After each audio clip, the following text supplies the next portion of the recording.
So his friends were making mockery of him, his classmates were making mockery of him. He couldn't participate in sports, and he likes to play ball. So he can't stand for long, he can't trek for too long. So it became a burden on everybody. And we were now determined to make sure he gets a new set of legs. We were trusting God. Until the money came sometime in July. It came out about, I think, on the 15th of July, just some days to his birthday. So that was when we now knew that indeed God actually wanted him to have a brand new set of legs. So on the 21st of July, we were on our way to Enugu for the surgery, which was done on the 24th of July. He went into the theatre at about 3 p.m. and he came out about 10:30 that same day.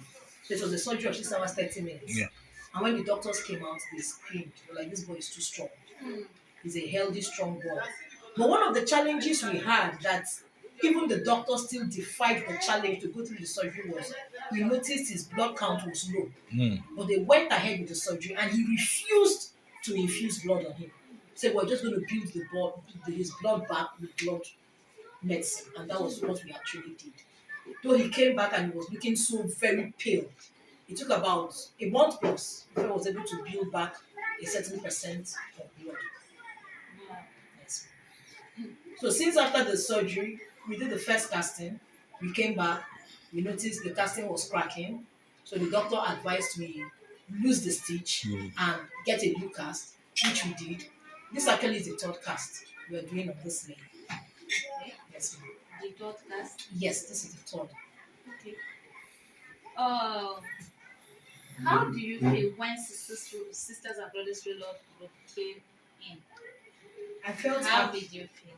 I felt happy because on the sometime ending of September, when we first noticed it was smelling, that's when we opened the second cast and we now saw it was bringing out water and pus.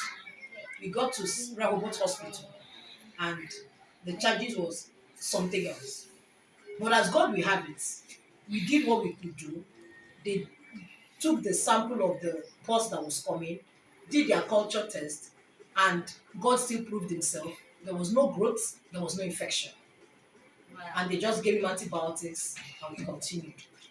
Then this October, on the 7th, he started complaining again that the legs was smelling. So we opened and noticed wounds again and pus was coming out. I panicked, actually, as a mother, I panicked. My husband kept laughing at me. I was like, you panic for nothing. I said, no, I'll panic. It's my son. He's been through a lot in this 11 weeks. So I should worry. For every slight pain, I should cry out. And honestly speaking, at that period, there was nothing. Home and abroad, there was nothing. My husband wasn't even having 1 naira in his account. I was just having 166 naira in my bank account. And we're like, God, how are we going to handle this issue? I called out to the doctor in Enugu and he was like, immediately getting urgent medical attention. I was like, okay, can we just manage it for some days? Let's see if we could get some money. And I said, no problem. So that was when I now opened it. I went to a nearby pharmacy and I appealed to the lady. I said, please give me bandage. I want to dress my son. Give me till the month end. I was going to pay.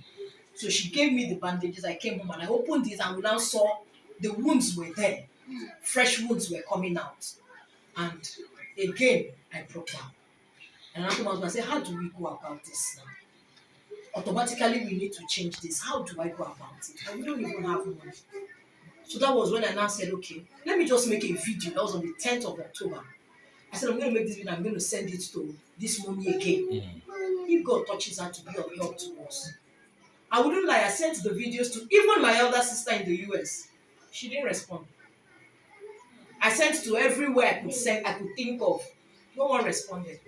But funny enough, that day, she didn't respond on the 10th. She responded on the 11th. No, she responded on the 10th in the evening. Because it was that evening she called and we were now talking. And she now said, okay, I'm going to send some people to come and see you. They called you earlier. I said, yes. She said, who called you? I said, one mommy patient called me and one other lady, I can't pick her name, but I believe she's a middle belt. Then she now called your name. I was like, yes, ma'am. She now said, okay. And they didn't reach out to you again. I said, yes, ma'am. She said, okay. I'm still going to ask them to come and see you, but patient is not available. She's on vacation. But this other lady will come to see you. And she now asked me, before they come, What bank account do you use? And how much is the hospital asking for? I just told her 60,000 because that was what they asked. And she now said, okay, send me your account details. And I screamed, I told my husband, I said, she said, send account details. I said, send account details. And that's how we sent the account details. And immediately she sent the money.